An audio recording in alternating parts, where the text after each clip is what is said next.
인생을 100점짜리로 만들기 위한 조건은 무엇일까? 모 장관에 대한 상이 초참 간담회 오프닝 중인의 내용입니다. 저는 재미있는 이야기 하나 하겠습니다. 이렇게 말하고 자기의 파워포인트를 열었습니다. 파워포인트에는 인생을 100점짜리로 만들기 위한 조건이 소개되어 있었습니다. 방법은 이런 겁니다. 일단 알파벳 순서대로 숫자를 붙여줍니다. 그러니까 A에다가는 1을 붙여주고 B에다가는 2를 붙이고 C에다가는 3을 붙이고 D에다가는 4를 붙이고 이런 식으로 끝까지 26 숫자를 붙이게 됩니다. 100점짜리 인생을 위해서 열심히 일하면 됩니까? 열심히 일한다. 영어로 이야기하자면 하루워크. 이게 몇 점입니까? 98점입니다. 하루워크. 그렇다면 지식이 많으면요. 지식이 많으면은 인생 100점짜리 될까요? knowledge라고 하죠. 지식은 knowledge. 몇 점입니까? 계산해보면은 96점이에요. knowledge. 또 사랑을 하면은 100점짜리 인생이 될 수 있을까요? 사랑을 하면 100점짜리 인생이 될 수 있다. 그래서 이제 물질이 없어도 되고 또 나는 집 없어도 되고 나는 사랑 하나면 된다. 이렇게 엄청난 일을 저지르는 사람들이 있을 수 있습니다. 사랑 100점짜리 인생 될까요? 러브죠. 러브는 54점입니다. 54점. 그러면은 행운으로 될까요? 행운이 뭐예요? 럭키 아닙니까? 럭키. 러브로 잡고 그러면 그거는 47점입니다. 또 우리가 상당히 소중하게 생각하는 돈이죠. 돈. 머니. 그것은 몇 점일까요? 72점입니다. 또 리더십이 있으면 인생 어쩌면 100점짜리 인생이 될 수 있겠다. 이렇게 생각하는 사람들이 있을 수 있습니다. 리더십. 그것은 89점입니다. 그러면 여러분 뭘까요? 답은 다른 거 아닙니다. 태도입니다. 인생이라고 하는 것, 그것은 마음먹기에 따라서 100점이 될 수 있다는 것입니다. 그렇습니다. 아름답게 사는 사람은요, 세상을 아름답게 보기 마련입니다. 또 인생을 기쁘게 사는 사람은요, 세상을 기쁘게 보는 사람입니다. 반면에 어둡게 사는 사람은요, 인생을 어떻게 보는 사람이에요? 어둡게 보는 사람이라고 이야기할 수 있는 것입니다. 슬프게 사는 사람은 세상을 자꾸 슬프게 보는 것이죠. 긍정의 모습으로 사는 사람은 세상을 긍정으로 보면서 살아가는 삶이고요.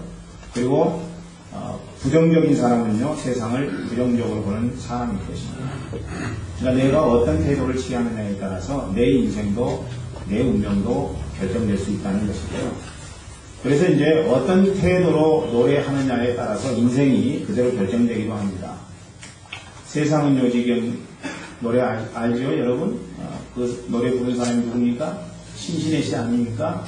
세상은 요지경 뭐 이렇게 불렀던 분인데 그분 말대로 노랫말 그대로 여기로 짜가 저기로 짜가가 판치인다 이걸 불렀는데 이분이 사기당해가지고 완전히 인생 말아먹은 인생 아니겠습니까? 네, 노래대로 되는 거예요. 그러니까 우리가 얼마나 인생 살면서 좋은 노래를 불러야 되는가 이런 생각이 듭니다. 오랫동안 노처녀였던 노사연은 만남이라고 하는 노래를 불러가지고 남편을 만나게 된 거죠. 할렐루야. 좋은 노래를 불러야 돼요. 그래서 제가 아주 어렸을 때 가수였습니다만은 영시의 이별을 부른 병원은요, 영시의 세상을 떠났다고 합니다. 노래대로 되는 거예요. 노래대로 되지 않는 게 아무것도 없습니다. 또 낙엽 따라 가버린 사랑을 부른 차중락은 29살에 낙엽처럼 떨어져 죽고 말았다. 이런 이야기입니다. 어떤 노래를 부르느냐 그것에 따라서 인생이 변화무쌍하게 변화될 수 있다는 것이죠. 떠나가 버린 내 김현식도 역시 주위 사람들에게 영영 떠나가 버리고 말았습니다. 반면에 쨍하고 했던 날 노래 부른 송대관 씨는 여러분 지금도 건강하게 잘 살아가고 있죠. 그 인생가 어둠 속에 있었다가 쨍하고 했던 날 노래 하나 잘 부름으로 말미암아 그의 인생이 진짜 쨍하고 해가 떴다고 하는 것입니다. 자, 이스라엘은요 가나안 땅을 점령할 땅으로 보지 않았다라고 하는 것입니다. 가나안 땅을 점령하지 못할 땅으로 봤다는 것이죠. 그러면서 그들이 부른 노래가 뭐예요? 메뚜기 타령 아니겠습니까? 어떻게 생각했어요? 하나님이 가나안 땅은 내가 너희에게 주겠다 약속하셨건만 이스라엘 백성들은 아낙 자손이 거하는 가나안 땅을 우리하고 비교해 보니까 우리는 메뚜기와 같았습니다. 이렇게 고백하잖아요. 그러면서 계속해서 이야기하는 게 우리는 메뚜기와 같다, 메뚜기와 같다. 정말 그들은 메뚜기와 같아서 가나안 땅에 들어가지 못했다라고 하는 것입니다. 죽음을 당할 수밖에 없었죠. 광야에서입니다. 반면에 여호수아는 가나안 땅을 점령할 땅으로 봤습니다. 왜냐하면 하나님이 말씀하셨거든요. 하나님이 약속하셨거든요. 그렇기 때문에 그 땅은 들어갈 수 없는 땅이 아니라 들어갈 수 있는 땅으로 보았던 것입니다. 여호수아가 부른 노래가 뭐예요? 밥타령 아니겠습니까? 아낙 자손들, 가나안 땅에 있는 거민들을 여호수아는 밥으로 보았던 것입니다. 밥은 먹어야지요. 여러분 소화시킬 수 있어야죠. 하나님께서 적어도 약속하셨고 하나님께서 우리에게 언약으로 주신 것이라면 우리는 분명히 가나안 땅에 들어갈 수 있다. 그들은 우리의 밥이다. 이렇게 계속해서 그들은 우리의 밥이다. 그들은 우리의 밥이다. 이렇게 외쳤던 여호수아는 결국 가나안 땅에 들어가고야 말게 되었다는 것입니다. 안 믿는 사람들은 어떤 태도를 취하느냐, 그 태도의 문제를 심리적인 것이나 운명론적인 것에 국한시켜버리고 맙니다. 그러나 우리 믿는 사람들은요, 하나님 안에서 믿음의 태도를 갖게 되는 것이죠. 하나님께서 적어도 우리에게 약속한 것이라면 우리가 그 하나님의 말씀 앞에 제대로 응답하기만 하면, 믿음의 태도로 주님 앞에 우리의 모습을 보이기만 할 수 있다면 하나님은 우리의 인생 가운데 역사하신다. 은혜를 주신다. 놀라운 권능으로 함께해 주신다. 여러분, 이런 하나님에 대한 믿음의 태도를 통해서 그의 인생 가운데 결국 하나님의 약속하심을 체험하게 된다는 것입니다.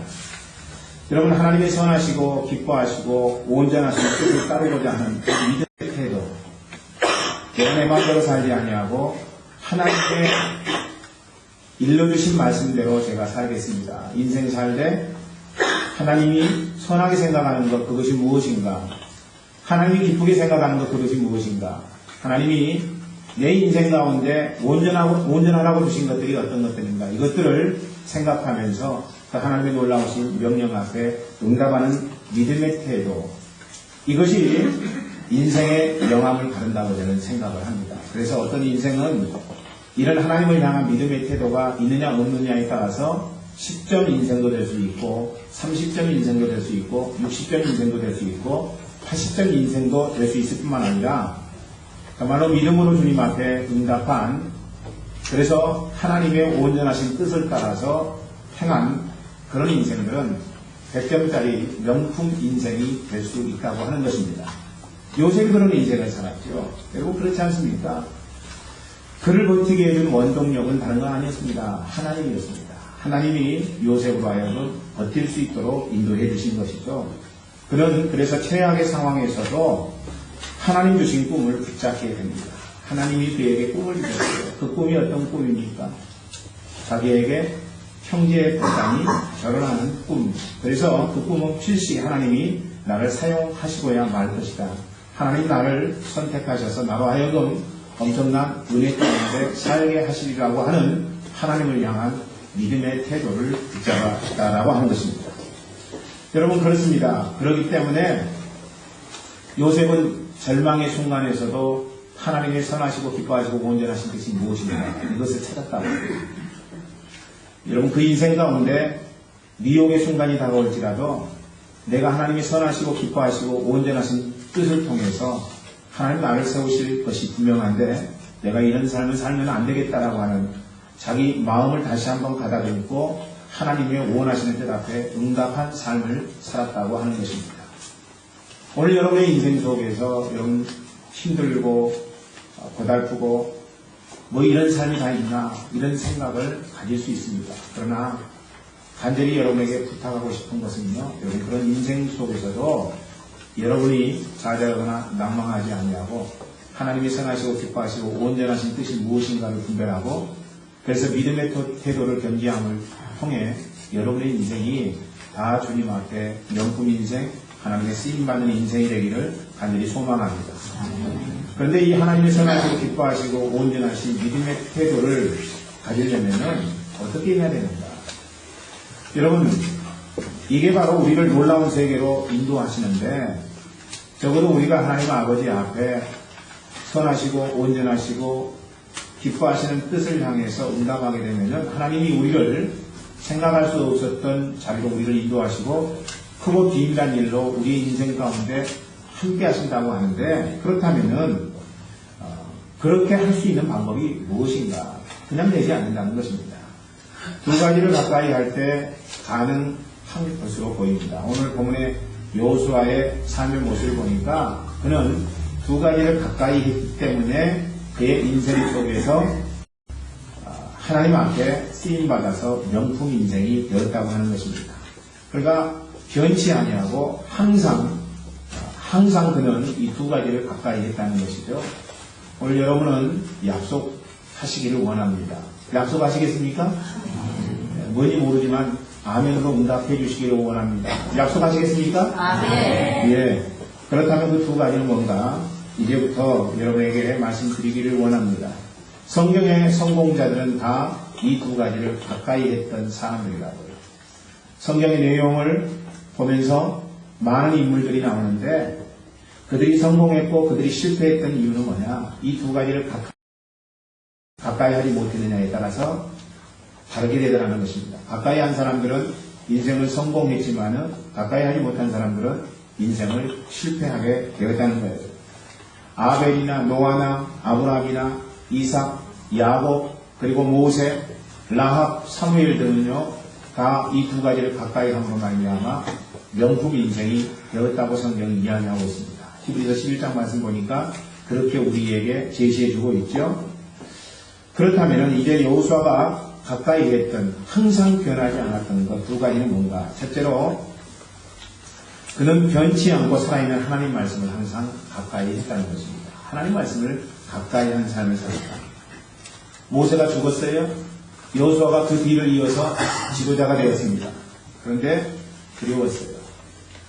왜냐하면은 지금까지는 모세의 이야기를 듣다가 내가 지도자가 되어서 내가 그 백성들에게 하는 이야기를 백성들이 들을 것인가? 그들이 나를 믿어줄 것인가? 그들이 나를 신뢰할 것인가? 자신감이 없었어요. 두려웠습니다. 어떻게 해야 될 것인가? 하나님이 내게 주신 가나안 땅에 들어가는 작업, 그리고 여리고 성에서부터 시작해서 온 가나안 성을 점령해야 되는 그런 상황 가운데서 내가 과연 어떻게 리더십을 발휘할 것인가? 어떻게 지도력을 발휘할 것인가? 여러분, 여호수아의 마음 가운데 그게 두려웠습니다. 그래서 이제 그런 상황 가운데서는 저절로 하나님 앞에 기도가 되죠. 우리의 인생에 문제가 닥치게 되면은 하나님 앞에 우리는 자연적으로 기도하게 됩니다. 문제가 닥쳤는데도 하나님 앞에 기도하지 않은 인생들이 있는데 그런 인생들은 참 힘든 인생을 살아갈 수밖에 없는 것이죠. 당연히 우리가 예수 믿는 사람이고 하나님 믿는 백성이라면은 우리의 인생 가운데 어려운 일이 닥치면은 전능하신 하나님, 내 문제를 해결해 주실 하나님 앞에 자동적으로 기도하게 되어 있다는 것입니다. 여호수아가 그러했어요. 하나님 앞에 자기 인생의 문제를 놓고 기도하지 않을 수가 없었습니다. 기도했더니 하나님 뭐라고 말씀하세요? 여호수아 1장 8절의 말씀입니다. 우리가 이전에 다 상고했던 말씀입니다. 1장 8절 말씀 한번 읽어보겠습니다. 편린사본의 대정사는 말씀 보니까 시작. 이 율법책의 말씀을 늘 읽고 밤낮으로 그것을 공부하여 이 율법책의 쓰임대로 모든 것을 성심껏 실천하여 그냥 내가 가는 길이 순조로울 것이며 내가 성공할 것이다. 하나님의 율법의 말씀을 늘 읽고 공부하라고 하는 것. 그러면 네가 형통화되고 인생 성공하게 될 것이다. 여러분, 그렇게 말씀하시는 주님의 말씀을 그 순간에 여호수아가 과감하게 붙잡게 됩니다. 붙잡았어요. 그리고 말씀을 가까이 했습니다.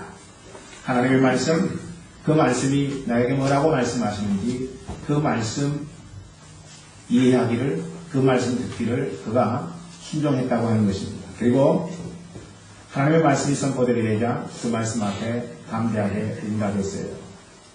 하나님이 이스라엘 백성들에게 주라고 하는 말씀을 여호수아는 담대하게 명령하게 되죠. 그 말씀이 여러분 1장 10절의 말씀입니다. 굳세고 용감하라고 이르신 명령대로 여호수아가 굳세고 용감하게 그 백성들에게 선포하죠.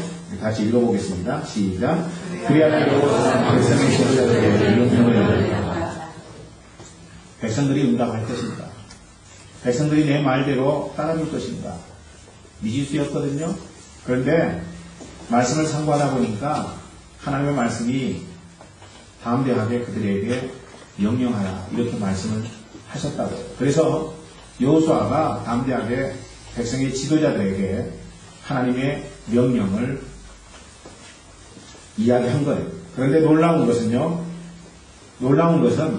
그가 이렇게 자기의 지도자로서의 첫 발을 내딜 때에도 하나님의 말씀 앞에 응답하고 그리고 그 말씀대로 인생을 살았는데 그가 은퇴의 시점에서도 여전히 하나님의 말씀을 가까이 했다고 하는 것입니다. 오늘 본문의 말씀 6절 말씀 보세요. 백성들에게 유언과 같은 말씀을 하는데 그 유언과 같은 말씀이 여러분 지금까지 여호수아가 어떻게 살았는지에 대한 그 삶의 모습을 정황을 우리가 추측하게 만듭니다. 말씀 6절 말씀 시작. 그러므로 모세의 율법책에 기록된 모든 것을 아주 담대하게 지키고 행하십시오. 그것을 벗어나 좌우나 우로나 치우치지 마십시오. 여러분 하나님의 말씀을 담대하게 지키고 행하라고 이야기하는 여호수아의 모습을 통해서 우리는 여호수아가 지도자로서 첫 발을 내디디면서 말씀을 의지했고 그리고 이제 지도자의 역할을 끝내는 은퇴의 시점 이 유언에서도 여호와의 말씀을 지키라 담대히 그 말씀을 받아들이라고 하는 그 내용을 보면서 여호수아의 인생이 어떠했는지를 우리는 목격하게 됩니다. 좌로나 우로나 치우치지 마십시오 이렇게 이야기하고 있는데 좌로나 우로나 치우치는 것은 왜 좌로나 우로나 치우쳐요? 우리의 인생 가운데 경험하기 싫은 사건이 닥치게 되면 우리는 좌우나 우로나 치우칠 수밖에 없습니다. 여러분 사람이 우리를 미혹하게 되면 우리는 좌우나 우로나 치우칠 수밖에 없는 것이죠. 그러니까 우리가 좌우나 우로나 치우치지 아니할 방법은 뭐냐면은 환경이나 상황에 내 인생을 좌우시키지 아니하고 전능하신 하나님의 말씀으로 중심을 잡는 거예요. 어떤 상황, 어떤 환경이 있어도 나는 하나님의 말씀으로 내 인생을 살아가리라고 하는 그런 믿음의 고백이 우리에게 있을 수 있다면요, 우리는 좌우나 우로나 치우치지 않는 삶을 살 수 있게 되는 것이죠. 여러분, 예수님께서 제자들과 고기 뱃속에 있었는데 풍랑이 갑자기 일게 됩니다. 풍랑이 이니까 제자들이 죽겠다고 좌우나 우로나 치우쳤어요. 주님을 주님으로 보지 못하고 주님에게 역정을 내면서 우리는 죽게 되었는데 당신은 자고 있으니까 이렇게 이야기를 하잖아요. 좌우나 우로나 치우친 거예요. 적어도 여러분 제자들이 풍랑 속에서 주님을 제대로만 보았다면 어떻게 응답해요?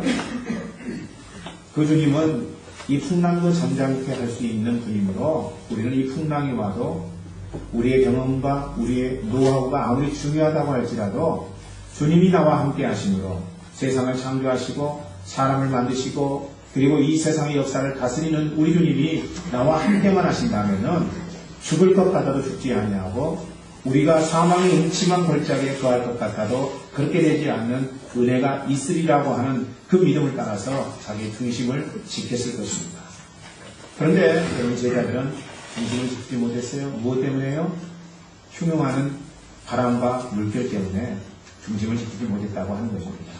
사랑하는 형제자매 여러분, 오늘 여러분의 인생 속에서도 마찬가지입니다.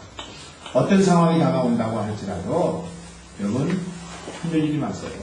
좌우나 우로나 치우치지 말고 나에게 말씀해 주신 그 주님의 말씀을 따라서 여러분의 믿음만 지킬 수 있다면 여러분의 인생 속에는 하나님의 위대한 역사가 있을 것입니다. 그러니까 여호수아가 100점 인생이 된 이유는 다른 데 있지 아니합니다. 말씀을 가까이 했고 말씀 앞에 응답했기 때문입니다. 그것도 변하지 않았어요. 여러분 변하지 않았습니다. 좌로나 우로나 치우치지 않았다고 이야기하잖아요. 좌로나 우로나 치우치지 아니하고 항상 하나님의 말씀을 가까이 했습니다. 지도자가 처음 되었을 때도 하나님의 말씀을 가까이 했고, 이제는 지도자의 자리에서 물러날 그때에도 그는 하나님의 말씀을 가까이 했습니다. 사람에 따라서는 어떤 때 하나님의 말씀을 강력하게 붙잡은 사람이 있습니다만은 그의 인생 가운데 또 어떤 때 보니까 하나님의 말씀을 전혀 붙잡지 않냐고 세상 방식대로 살아가는 사람의 삶이 있을 수 있습니다. 그런데 여호수아는 이랑 미쁘신 주님을 따라서 변하지 않았다는 것입니다. 하나님의 말씀을 의지했어요. 계속해서 하나님의 말씀을 붙들었다고 하는 것입니다. 여러분, 그런 삶이었어요. 일관되게 하나님의 말씀을 붙들고 그 하나님의 말씀을 의지하는 삶. 믿음이 좋은 소년이 있었습니다. 아버지가 불신자였어요. 아들은 믿음이 좋은데 아버지는 불신자. 그러기에 소년의 신앙생활을 아버지가 여러모로 방해했습니다.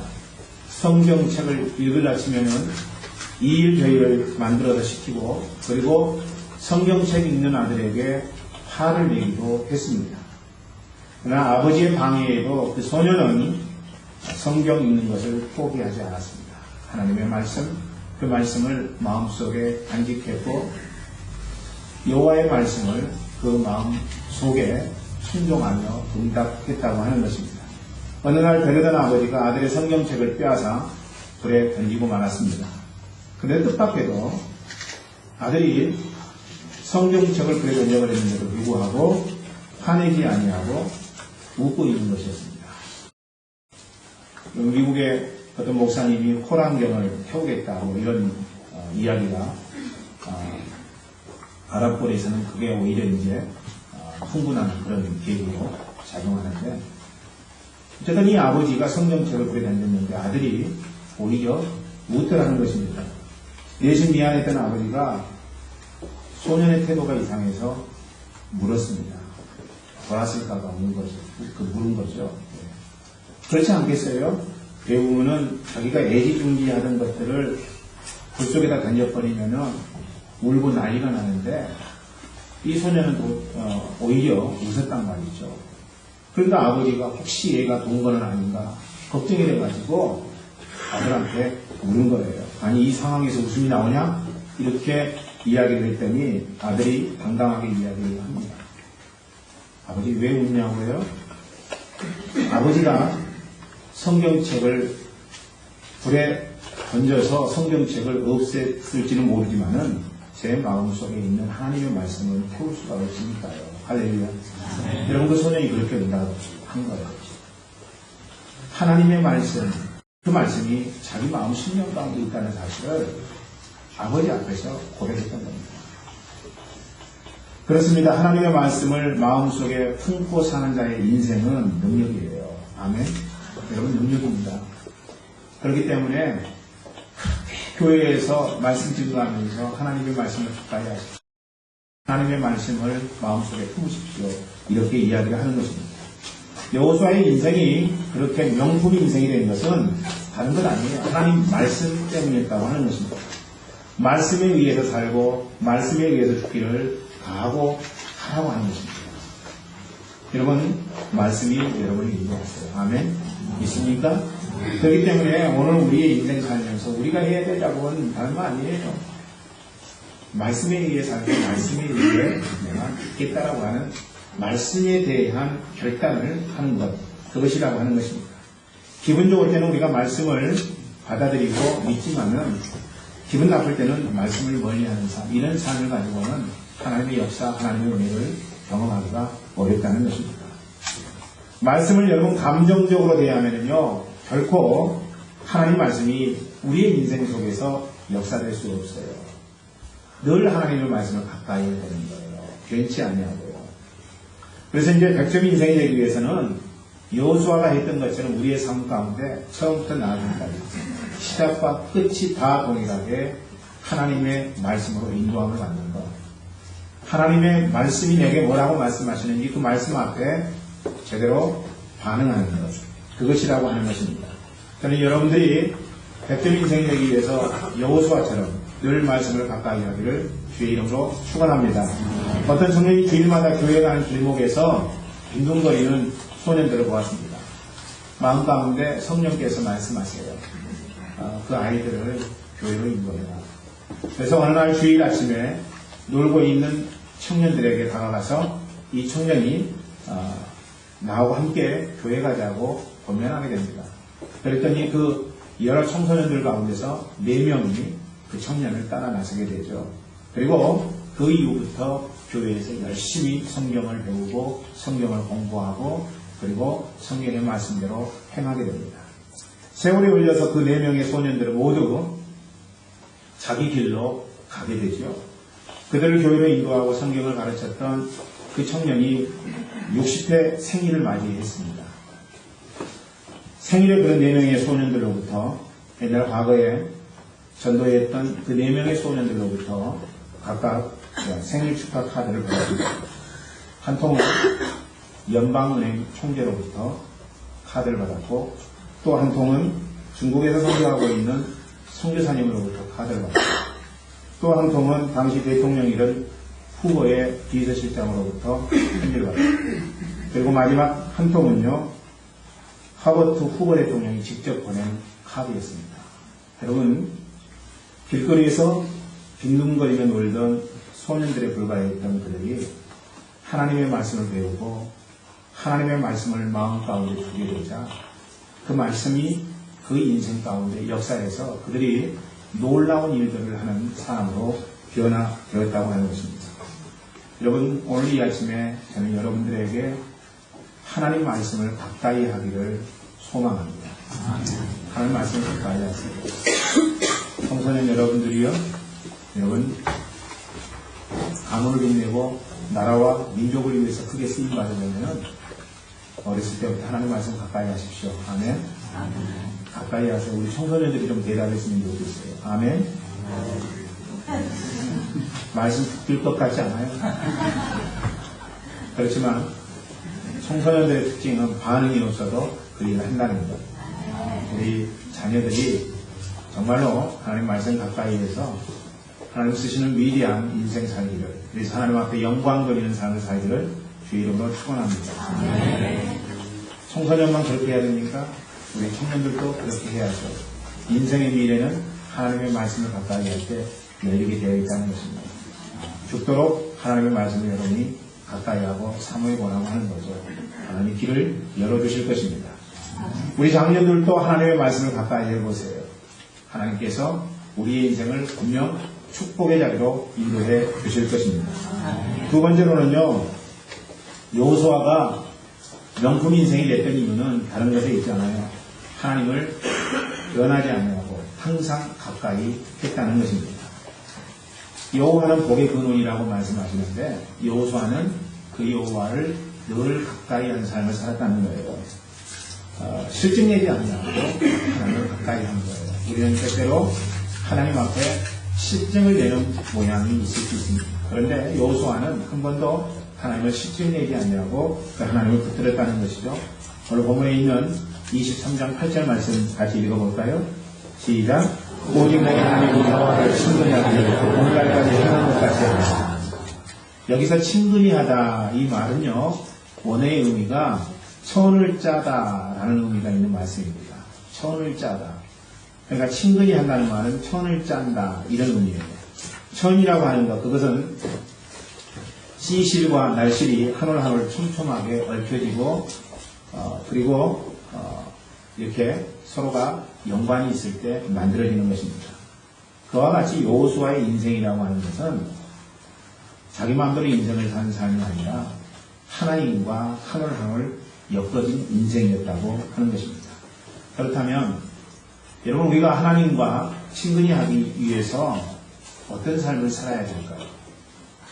우리가 하나님과 친근한 인생, 다시 말하자면 하나님을 가까이 하는 인생이 되기 위해서 우리의 삶 가운데 있어야 될 것, 그것은요, 다른 것 아닙니다.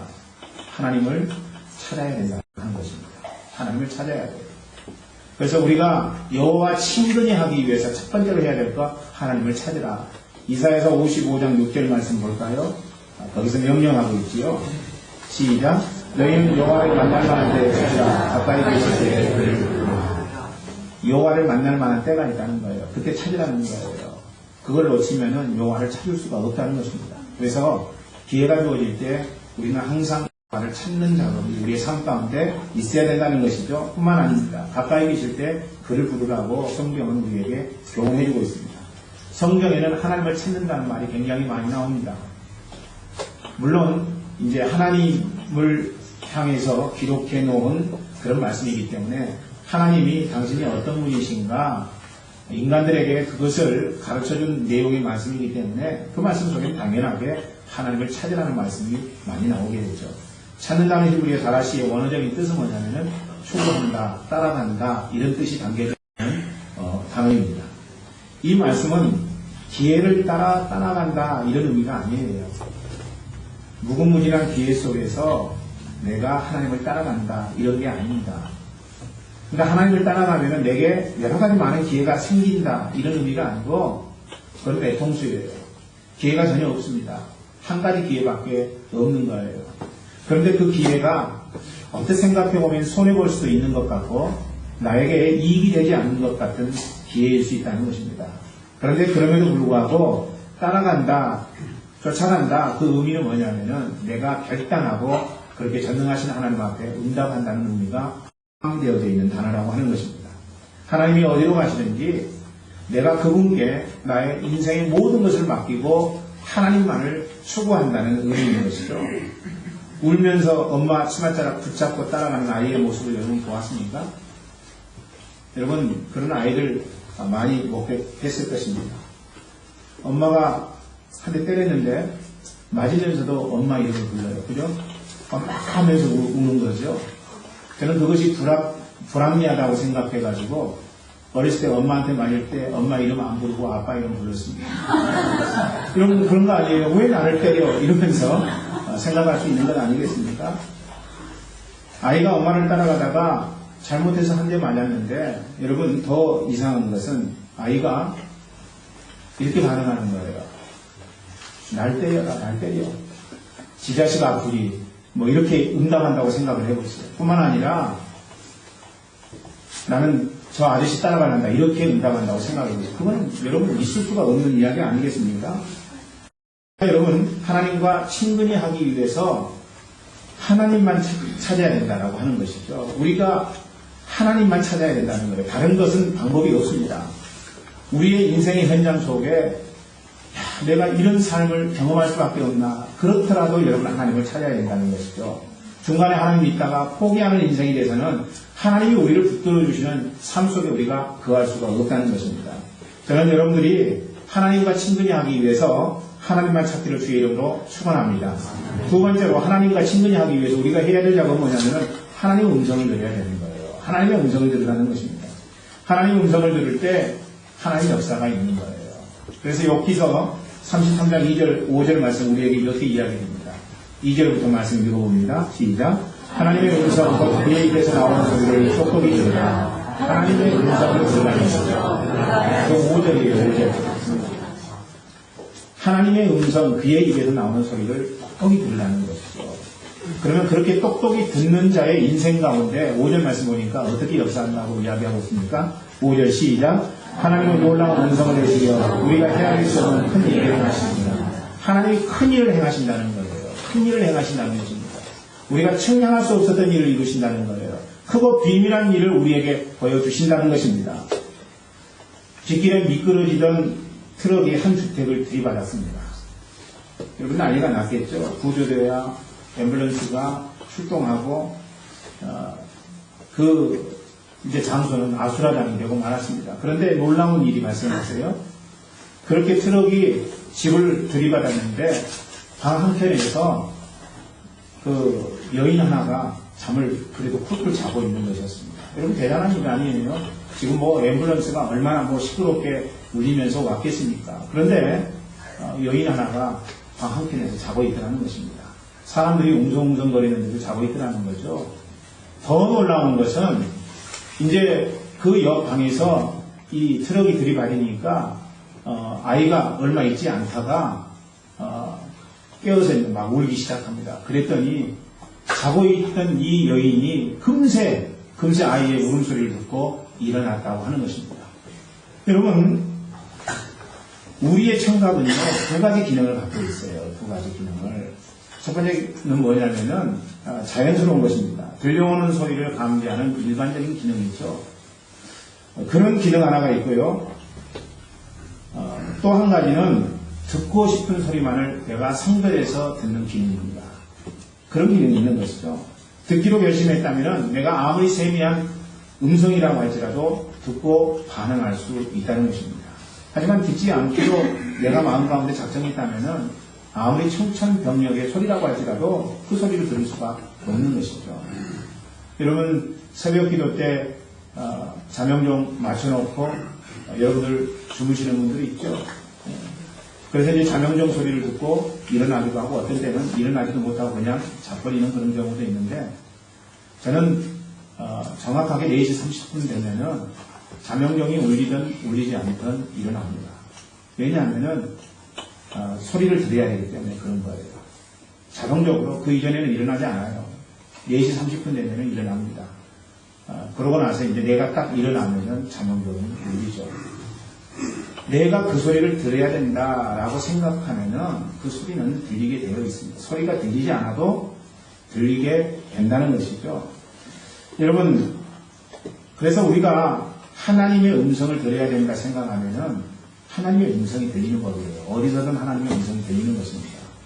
우리가 하나님의 음성 듣는 것보다도 내가 문제를 해결하는 방식을 들으려고 하니까 하나님의 음성이 들리지 않지, 하나님, 내가 하나님 음성, 당신의 음성만을 듣기를 원합니다. 이렇게 결단하고 들으면요, 하나님 음성이 들리게 되어 있다는 것이죠.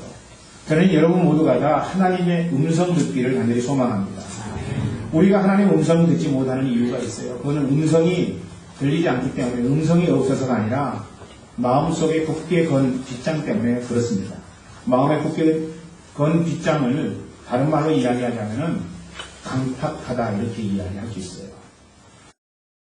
해주면은요, 아무리 하나님이 말씀해도 그 말씀을 듣지 않습니다. 응답하지 않아요. 그러니 어떻게 하나님과 가까워질 수 있겠느냐는 거예요. 강팍하면 절대로 하나님과 가까워질 수가 없습니다. 그런 인생은 삶 가운데 하나님의 역사를 기대할 수 없는 것이죠. 히브리서 3장 13절은 그래서 그 강팍함에 대해서 이렇게 우리에게 진술해 줍니다. 히브리서 3장 13절 시작. 오직 오늘이라 있는 동안에 매일 피차 권면하여 너희 중에 누구든지 죄의 유혹으로 강팍히 연애를 인하라. 죄의 유혹으로 인해서 강팍하게 되어진다는 것이죠. 그러니까 강팍의 주인공은 누구예요? 사탄인 거예요. 사탄인 겁니다. 여러분 마음 심령이 강팍하게 되면은요, 그거는 문제 때문에, 사탄 때문에 그렇게 된 것이 아니라 사탄의 미혹 때문에 그렇게 된다는 사실을 여러분이 아시기를 소망합니다. 여기서 강팍이라고 하는 말은요, 붓다, 딱딱하다는 뜻입니다. 붓고 딱딱한 게 뭐예요? 붓고 딱딱한 것은요, 시체입니다. 시체. 살아있었던 존재가 죽게 되면요, 붓고 딱딱하게 되잖아요. 그런데 반면에 막 태어난 아기는요, 여러분 붓고 딱딱하지 않습니다. 만약에 아이가 태어났는데 붓고 딱딱하다고 생각해 보세요. 그거는 사상 아니에요. 엄마 뱃속에 죽어서 나온 아이예요. 여러분, 애를 봐보세요. 조애를 봐보세요. 얼마나 부드럽습니까? 그 볼을 만져보세요. 부드럽죠. 여러분 손가락을 만져보세요. 얼마나 부드러워요. 자기 자녀가 아닌데도 아들이라고 품고 다니는 교인이 있습니다. 얼마나 부드러우면 그럴까요? 생명을 느끼는 거죠. 그거죠. 생명을 느끼는 거예요. 여러분, 그런데 만약에 붓고 딱딱하다면 그거는 생명의 경험을 할 수 없게 된다는 것입니다. 그래서 시편 81편 12절은요, 강팍함의 결과에 대해서 우리에게 이렇게 선포하죠. 읽어봅니다. 시작.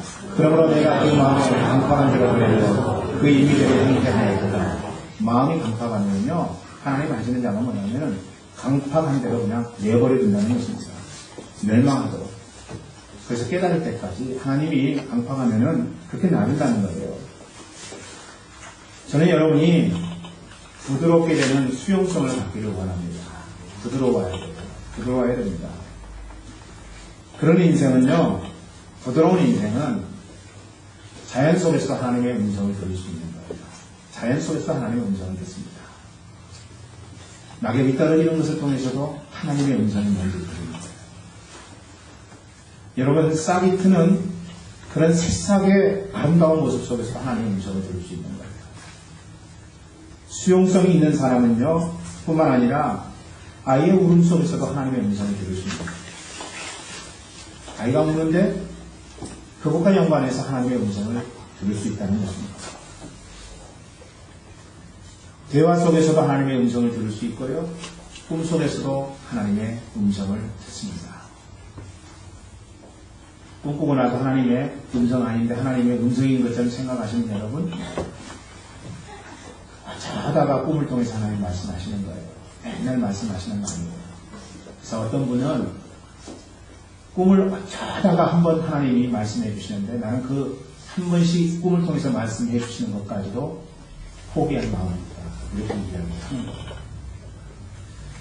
여러분, 여러 가지 것을 통해서 이제 이렇게 듣는다고 하니까 어떤 사람은 하나님의 말씀을 가까이 하지 아니하고 어떻게 해요? 나는 말씀이 아니어도 하나님의 음성을 들을 수 있습니다. 이렇게 이야기하는 사람이 있어요. 그런 사람 하나님 말씀 가까이 해야 된다는 거죠.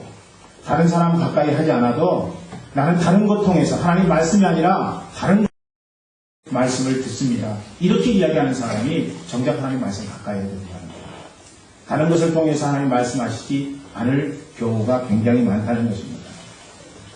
저는 우리 교회 모든 분들이 하나님 음성 듣고 아름다운 명품천을 짜는 인생이 되기를 간절히 소망합니다. 오늘 본문의 23장 12절 13절 말씀 보세요. 어떤 사람들은 그런데 천을 짜는데 명품 인생이 아니라 멸망의 삶을 살게 되는 사람들이 있다는 거죠. 그 말씀을 한번 읽어봅니다. 시작. 너희가 만일 퇴보하여 너희 중에 남아있는 이 민족들을 친근히 하여 더불어 헌금하며 피차 왕래하며 정령히 하여 너희 하나님 여호와께서 이 민족들을 너희 목전에서 다시는 쫓아내지 아니하시니 그들이 너희에게 어른가 되며 덫이 되며 너희 옆구리에 채찍이 되며 너희 눈에 가시가 되어서 너희 같은 경우는 너희 하나님 여호와께서 너희에게 주신 이 아름다운 땅에서 멸절하리라. 여기에 친근하다는 말이 다시 등장하게 되죠. 그런데 결과가 달라요.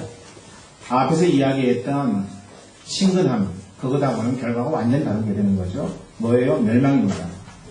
하나님을 가까이 하면은 백점 인생, 명품 인생이 된다. 이렇게 여러분에게 말씀드렸습니다.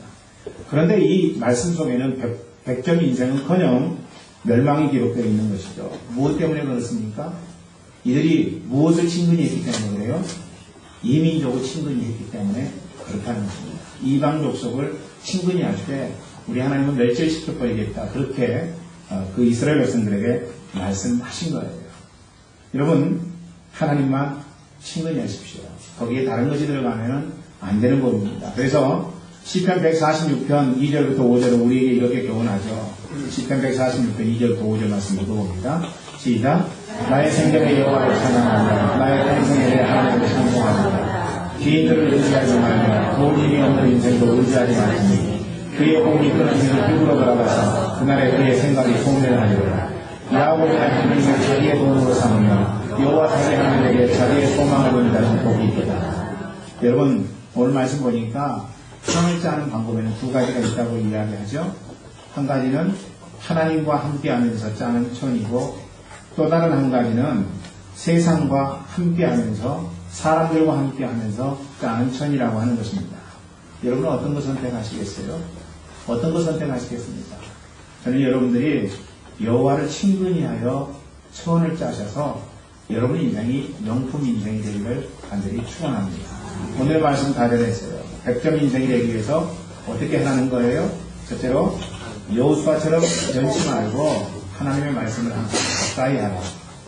두 번째로 여호수아처럼 변치 아니하고 하나님을 가까이 하라. 여러분, 하나님을 가까이 한다는 것은 하나님과 친근히 한다는 것입니다. 하나님과 친근히 하기 위해서 두 가지를 여러분에게 주문했죠. 하나님과 친근하여 아름다운 명품천을 짜기 위해서 주문한 것. 첫째로 하나님을 찾으라고 하는 것. 둘째로 하나님 음성을 들으라고 하는 것. 여러분 모두 다 말씀에 순종함으로 여러분의 인생이 100점의 명품 인생이 되기를 주의 이름으로 간절히 축원합니다. 기도하겠습니다.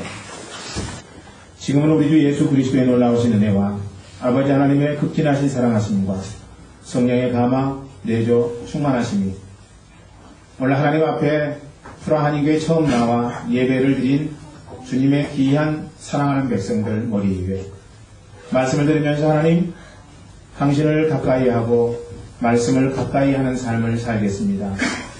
하나님 당신께서 친히 하나님의 말씀이 저를 인도해 주시도록 저에게 은혜 베풀어 주시옵소서. 이렇게 고백한 주님의 사랑하는 백성들 머리 위에 가정 위에 하는 모든 일들 가운데 지금부터 영원토록 함께 하시기를 간절히 축원하옵나이다.